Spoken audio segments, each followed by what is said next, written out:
Man, they hating on me. Why they showing favoritism? They don't never want to use my music in TV shows, video games, movies, none of that. Nah, that ain't the reason. They're definitely not hating on you. I'm going to give you a number of reasons why your beat, your song didn't get placed in that TV show. What's going on, man? It's Architect Mr. J, Houston Rockets, Clutch City Beats music producer. I'm currently an NBA producer, and I've been doing TV and film with sync licensing for about a little bit over 8 years now. I think I can pinpoint on what your problem is. It could be for a number of reasons that you may not know. Which brings me to the first reason. You sent the wrong genre to the wrong library. You feel like that hip-hop club song would go inside a country catalog or a pop catalog. Nope. That's why you got to do your research when you submit into these catalogs. If I want a chance to get my song on a show like All American, a sports show, a football sports show, I'm not going to send them classical music. I'm not going to send them something that's out of that range. I'm going to send them sports music. I'm going to send them competitive music, up-tempo music. You know, you get what I'm saying. All right, the next reason, which this comes with time and training your ear, the mix was bad. Let's clear the air. There's no such thing as a perfect mix, but it can't be a bad mix. You want to make sure your mix is clean, that you can tell that the vocals are crispy. You can tell that the vocals have presence, but they're not distorted, if that makes sense. You want to make sure when the supervisor hears your song, they can clearly hear what you're saying. They can clearly decipher which instruments are used in the song. They can understand the direction. Because at the end of the day, a TV show isn't going to risk putting a poorly mixed song inside of their show. It's not happening.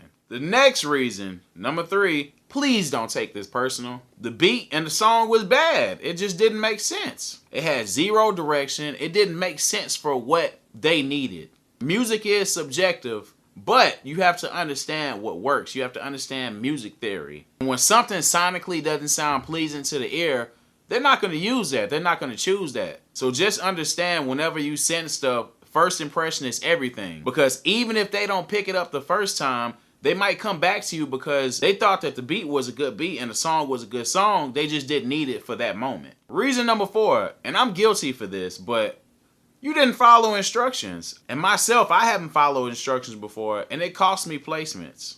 Give them what they want, not what you think they want. Once you train your ear right and you've built that rapport with a music supervisor or a catalog, and then they send you briefs on exactly what they want, you'll know exactly what to send. If the brief says we want relationship songs that are moody and sad, please don't send them a song that's talking about money. You're not following instructions. Follow instructions, baby. If they ask for an extreme hip-hop song, do not send them a fist pump song.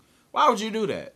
That's not what they asked for. If you went to Chick-fil-A and you ordered a chicken biscuit sandwich and they gave you a sausage, egg, and cheese biscuit, you would be confused, right? Because you didn't ask for that. You asked for the chicken biscuit. You didn't ask for a sausage, egg, and cheese biscuit. Even though it'd be delicious, but you didn't ask for that. And that's not what you paid for. And that's not what they're paying for if they have a budget. Follow instructions. You won't waste your time. You're not going to waste their time.